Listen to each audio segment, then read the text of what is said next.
Você sabia que os estoicos eram grandes admiradores de Odisseu, o personagem aí, o herói da Odisseia, esse livro aqui de Homero? Pois é, gente. Nesse vídeo eu quero contar para vocês como os estoicos aproveitavam, aprendiam ali lições da literatura grega para os seus próprios ensinamentos. E eu quero fazer isso contando um pouco para vocês sobre a admiração que eles tinham por Odisseu. Só para situar um pouquinho, caso você não conheça a Odisseia, que é esse livro aqui, a minha edição é a tradução do Frederico Lourenço, que é uma tradução bem tranquila para você ler, então se você não conhece, já deixo a recomendação. E a Odisseia, gente, conta a história do que acontece com esse herói, o Odisseu, depois da Guerra de Troia. Então, a gente tem a Ilíada, né, que é esse outro texto aqui, tem até o boxezinho dele aqui, ó. Então, a Ilíada é esse outro texto aqui, que conta a história de Aquiles, né, aquela história mais famosa que a gente conhece. Não é a história da Guerra de Troia como um todo, mas é um recorte do que acontece. E depois que acaba a Odisseia, cada um vai voltar para sua casa, incluindo o Odisseu, né, deste livro aqui. Só que o que acontece, gente? Dá tudo errado, né? O Odisseu, ele é uma espécie de um pirata, né? Então, ao invés dele fazer o caminho reto de volta para casa, lembrando que a guerra dura 10 anos. Então, ele já estava fora de casa há 10 anos, gente. Ao invés do Odisseu fazer o caminho reto de volta para casa, ele resolve passar e ir nos outros lugares para ir fazendo umas pilhagens, né? Levar ali mais uns tesouros. Só que ele acaba passando um perrengue ali, né? Enfim, acaba tendo uma treta com o Ciclope, que é filho do deus Poseidon, que é o deus dos mares, né? E Poseidon fala, quer saber? Não vou deixar Odisseu voltar para casa. Então, ele atrapalha, ele cria uma série de empecilhos para Odisseu ao longo da sua jornada, e por isso o Odisseu passa ali mais 10 anos tentando chegar em casa, né? Essa é a grande história da Odisseia. Pode deixar que isso aí não tem nenhum spoiler no que eu falei, é apenas o plot geral da história, mas que vai te ajudar a entender por que os estoicos admiravam tanto essa história e esse personagem. Para começar, gente, já desde o fundador da escola estoica, o Zenão de Cítio, ele já era assim um admirador do Odisseu. Ele, inclusive, chega a escrever 5 livros que ele chama de problemas homéricos. Então, eram livros para analisar ali questões, né, da literatura homérica, né? Homero que é o autor ou autores, enfim, tem uma discussão aí a esse respeito, né, sobre a autoria da Ilíada e da Odisseia. Mas, enfim, ele escreve, então, livros discutindo essa literatura. Também a gente vai encontrar referências em Epiteto, em Sêneca, Dion Crisóstomo, Musônio Rufo, todo mundo cita Odisseu em muito boa conta. Infelizmente, no caso de Zenão, a gente não tem, esses livros não sobraram para a gente não tem referência desses negócios, a gente só tem a menção, né, alguma menção a esses livros, mas eles, infelizmente, foram perdidos. Mas por que os estoicos admiravam tanto assim o Odisseu, né? Esse personagem que fica ali 10 anos tentando chegar em casa depois da Guerra de Troia. Primeira coisa, um primeiro ponto que a gente pode pensar é sobre a aceitação do destino. Vamos lembrar que destino é um tema muito importante para os estoicos, né? Faz parte da física estoica a ideia de que todo o universo, todo o cosmos está ordenado de tal maneira, né, pela providência, que é um princípio divino, que o que tem que acontecer é o que tem que acontecer, e por isso os estoicos abraçam os acontecimentos, né? Eles não tentam ali ficar se lamentando porque as coisas não são do jeito que eles querem. E o Odisseu, ele tem uma atitude de se submeter ao destino. Importante dizer aqui, destacar, que se submeter ao destino, né, aceitar o destino para os estoicos e também para o Odisseu, não significa ser uma pessoa passiva, né? Ah, então é o destino, eu vou ficar aqui fazendo nada e o que tiver de acontecer vai acontecer. Não é assim, né? Apesar do Odisseu aceitar, enfim, né, que o Deus estava lá punindo, que ele ia passar uns perrengues e, enfim, paciência, ele fez tudo que estava ao alcance dele, né? Ele agiu da maneira como ele podia para superar esses obstáculos. Então, aceitar o destino, né, para os estoicos e para o Odisseu é você jogar com as cartas que o mundo oferece, né? Ao invés de ficar reclamando de não ter recebido as cartas que você gostaria.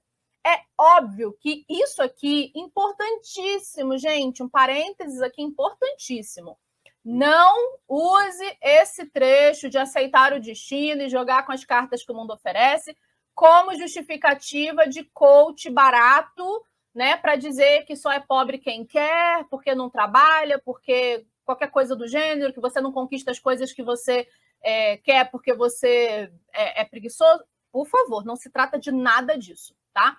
Se trata de fazer o melhor e agir conforme é possível dentro das condições de cada um, dentro das circunstâncias de cada um. É óbvio que existem circunstâncias maiores que não dependem apenas da vontade da pessoa. Então, existe esse equilíbrio muito grande nos estoicos entre as possibilidades que o mundo me oferece e aquilo que eu consigo fazer dentro dessas possibilidades. O Odisseu, dentro das possibilidades dele, agia conforme era possível, né? Tendo em vista ali o objetivo dele de voltar para casa. Então, importante, não somos aqui estoicos coaches, ok? Segundo elemento aqui que trazia, assim, que fazia com que os estoicos admirassem muito o Odisseu é que tanto Sêneca quanto Musônio Rufo e o próprio Epiteto foram perseguidos e exilados pelos imperadores romanos, né? Cada um no seu contexto, cada um em uma situação diferente, mas isso gerava um certo senso de identificação pessoal. Eles conseguiam olhar para aquele personagem, o Odisseu, e se identificar, porque o Odisseu estava sendo perseguido por Poseidon e, de certa forma, né, exilado, entre aspas, né, da sua terra natal, pelo Deus, que não deixava ele chegar em casa. Cada vez que o Odisseu ia para um lugar diferente, ele acabava se deparando com pessoas, monstros, situações das mais diversas que atrapalhavam bastante o trabalho dele, né, de tentar chegar em casa. E aí, nessas peregrinações, porque o Odisseu, gente, vai para todo canto, né? Nessa que ele não consegue chegar em casa, ele acaba indo parar em todo canto possível. Ele soube se sair muito bem no contato com povos diversos. Isso também é uma coisa bem interessante. Para os estoicos, existe uma certa noção de que a gente não é cidadão simplesmente de uma cidade, de um país, né? Naquela época ali, de uma certa nação, né? De um império, né? Como o Império Romano, por exemplo. Mas eles defendiam que a gente era cidadão do mundo, o mundo inteiro é a nossa casa. E o Odisseu, como ele soube muito bem lidar com povos diferentes, se virar em ambientes diferentes, ele acaba sendo muito elogiado por isso. Tem um trechinho de Epiteto que eu quero ler aqui para vocês, né, que ele menciona isso. Está lá nas Diatribes 3, 24, 12 e 13. Ele diz assim, ó: e que os seres humanos, além de serem nobres por natureza e capazes de sentir desprezo por tudo que está fora da esfera de escolha, também possuem essa qualidade adicional de não estarem enraizados ou presos à terra, mas serem capazes de se mover de um lugar para outro, às vezes sob a pressão de necessidades específicas, às vezes apenas para desfrutar do espetáculo. Foi algo desse tipo que aconteceu com o Odisseu. Aí uma citação aqui, né, entre aspas: cidades de muitos homens ele viu e aprendeu seus costumes. Eu sei que hoje em dia essa ideia de estar conectado, de estar em vários lugares, né, de viajar para outros países, eu sei que isso é mais comum para a gente hoje, né, essa ideia de o mundo como uma grande aldeia global. Mas naquela época do Epiteto, na época do Odisseu, enfim, na antiguidade clássica, né, tanto grega quanto romana, a identidade de uma pessoa estava muito ligada ao seu lugar de origem, à sua terra, né? Especialmente o Odisseu, que era ali um senhor de terras, né? Ele tinha ali propriedades, fazia parte ali de uma certa nobreza, né, da região.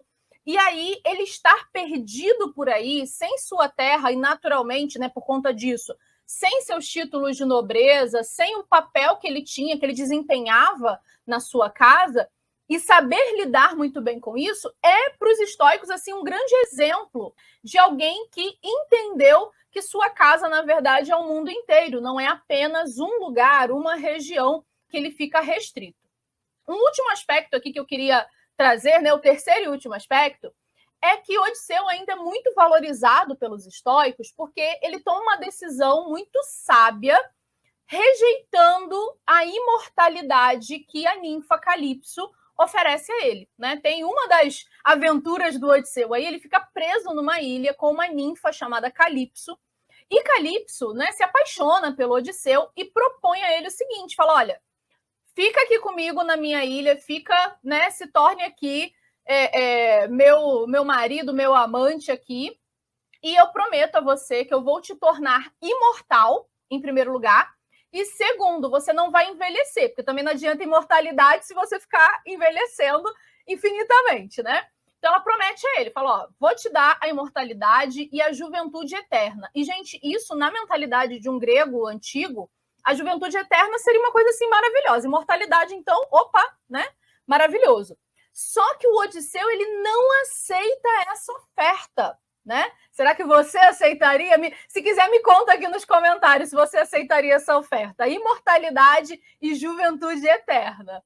E aí o Odisseu, gente, ele não aceita. Ele não aceita porque ele prefere ser um homem mortal, então saber que a vida dele vai ter um fim e voltar para a casa dele, né? Então, era melhor estar na própria casa, estar no próprio lar e ser mortal, né? Apesar de ser mortal, do que viver no palácio de Calipso com todos os recursos, todos os, né, a imortalidade, a juventude, todos os bens, as delícias que ela tem a oferecer, mas ainda assim não podendo, né, fazer essa escolha de ser um homem mortal. E os estoicos vão entender isso, vão interpretar essa escolha de Odisseu como, na verdade, uma oportunidade dele se exercitar na virtude.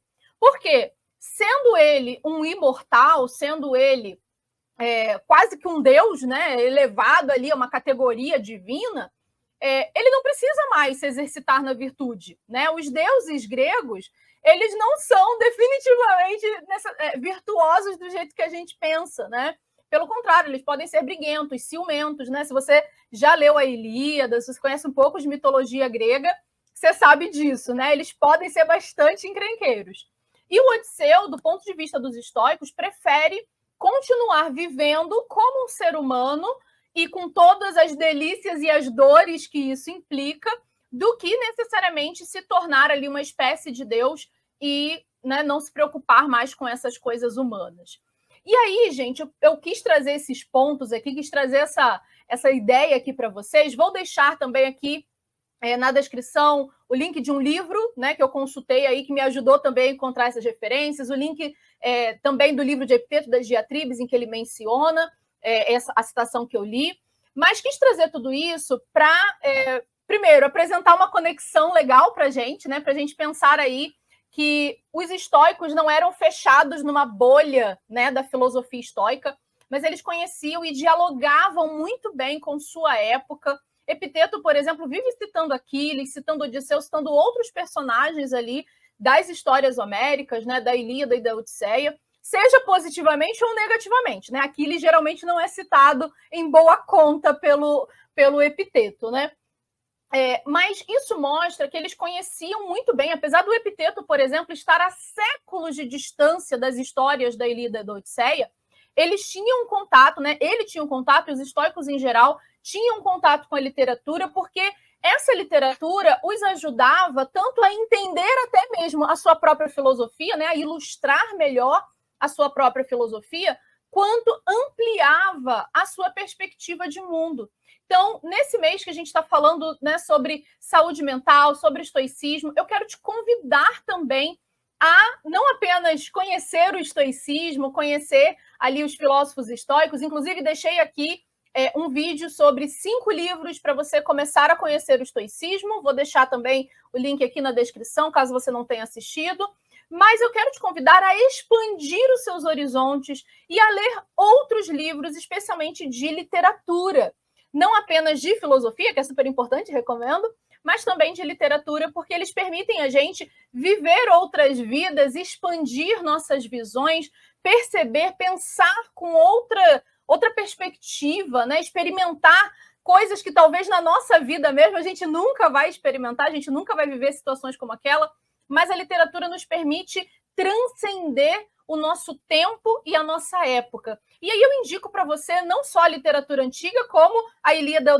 e a Odisseia, né, que eu já recomendei aqui, já deixei essas 2 recomendações, mas também literatura ao longo do tempo, aí os grandes clássicos da história da humanidade, livros contemporâneos também. Convido você, deixo aqui esse convite a você ampliar o seu repertório, a você ampliar a sua visão de mundo, conhecendo autores e autoras diferentes, épocas diferentes, lugares diferentes, nesse passeio com a literatura. Os estoicos fizeram isso, espero que você tenha gostado de conhecer um pouco mais de como eles fizeram isso com Odisseu. Posso também trazer outros personagens aqui, se você se interessar por esse assunto. Me conta aí se esse é um assunto que vocês gostam, enfim, que vocês querem saber mais. E é isso, gente. Deixa o seu like também, isso ajuda muito. A gente está retornando aí os conteúdos do canal. Toda terça e quinta está saindo conteúdo novo às 18 horas aqui no nosso canal. Já deixa o sininho ativado, se inscreve se você não estiver inscrito. E é isso. Gente, eu espero você na próxima. Então, muito obrigada a você que assistiu até aqui e até mais. Tchau, tchau!